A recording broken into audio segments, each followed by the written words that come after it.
जाएगी। अगर तुझे कॉलेज जाना है तो बुरखा और जो हिजाब है वो काट के तू अंदर जा, या तो तुझे बुरखे में रहना है तो तू वापस घर चली जा।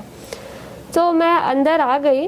फिर मैंने सोचा कि मैं चुप चले जाऊंगी, लेकिन वहाँ इतने स्लोगन सुलझा रहे थे सब, बुरखा काट और जय श्री राम ऐसे कुछ बोल रहे थे।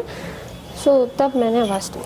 उसके बाद वही मैं गई, मैंने सोचा कि मैं क्लास के अंदर चले जाऊंगी ऐसे ही करके, लेकिन वो लड़के मेरे पीछे आ रहे थे जैसे कि वो सब अटैक कर रहे थे। 40 मेंबर्स थे, मैं अकेली थी।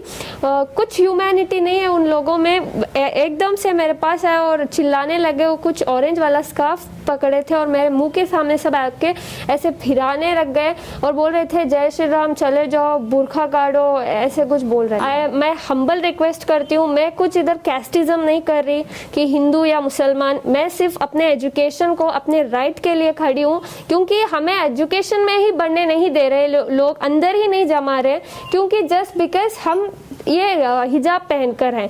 ये तो मतलब हम सालों से पहन रहे हैं, अभी अभी नहीं पहन रहे। ये लोग अभी अभी डाल के ऐसे बोल रहे हैं कि तुम अगर ये पहन के आए तो हम ये पहन कर आएंगे। मेरे कॉलेज में तो बॉयज खड़ के प्रिंसिपल को बोल रहे हैं अगर ये बुरखा नहीं काटे तो हम ये भी नहीं काटेंगे, और फेटा कुछ डाल के आए, बोले अगर ये लोग ऐसे पहन कर आएंगे तो हम भी ऐसे ही आएंगे। हमें कोई दिक्कत नहीं है, वो ऐसे आए वैसे आए, हमें बस हिजाब का अलाउड चाहिए। बस हमें क्या है सर, वो कैसे भी आए, हमें कुछ परवाह नहीं, हमें बस एजुकेशन चाहिए, दैट्स इट। हमारा प्रिंसिपल हमारे साथ है, लेक्चर हमारे साथ है, ये सिर्फ आउटसाइडर्स आके ये तमाशा कर रहे हैं, दैट्स इट। तो सारे सोशल मीडिया पे आपकी बहुत तारीफ हो रही है, क्योंकि आप इससे आप अकेले थी कल कॉलेज में, तो उसके बारे में आप क्या कहना चाहेंगी? इतना प्यार दे रहे हैं, इतना हिम्मत दे रहे हैं, बहुत बहुत शुक्रिया सबका।